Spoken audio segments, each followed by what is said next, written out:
এই মুহূর্তে দিল্লির দিকেও নজর রাখবো। দিল্লিতে যে বিস্ফোরণের ঘটনা, সেই বিস্ফোরণ কাণ্ডে তদন্তকারীরা তারা তদন্ত চালাচ্ছেন। আজকে কেন্দ্রীয় স্বরাষ্ট্রমন্ত্রী অমিত শাহ তিনি বৈঠক করেছেন এবং এই যে ঘটনা, সেই ঘটনাতে এখনো পর্যন্ত 100টি সিসিটিভি ফুটেজ খতিয়ে দেখা হচ্ছে এবং এই ঘটনাতে যে গাড়ির চালক ছিল, সেই গাড়ির চালকের সে পুলওয়ামার বাসিন্দা এবং সেই ঘটনাতে পুলওয়ামা থেকে 3 জনকে আটক করা হয়েছে। দিল্লি বিস্ফোরণে সুপ্রিম কোর্ট তরফ থেকে শোক প্রকাশ করা হয়েছে।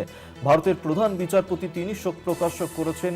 দিল্লির এই ঘটনার প্রেক্ষিতে শোক প্রকাশ সুপ্রিম কোর্টের বিধ্বংসী ট্র্যাজেডি হিসেবে বর্ণনা করেছেন তিনি। এই ঘটনাকে কেন্দ্র করে দিল্লির বিস্ফোরণ কাণ্ডেই সুপ্রিম কোর্টের শোক প্রকাশ ভারতের প্রধান বিচারপতির শোক প্রকাশ করেছেন তিনি এবং দিল্লির এই ঘটনাকেই ট্র্যাজেডি বলেই বক্তব্য তার এবং এই যে দিল্লির বিস্ফোরণের ঘটনা, সেই ঘটনায় শোক প্রকাশ ভারতের প্রধান বিচারপতির।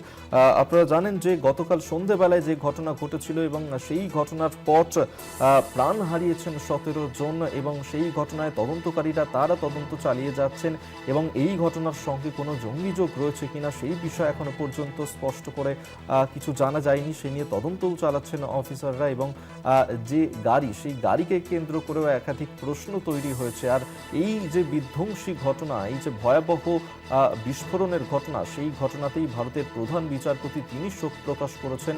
বিধ্বংসী ট্র্যাজেডি হিসেবে বর্ণনা করেছেন দিল্লির এই বিস্ফোরণের ঘটনাকে।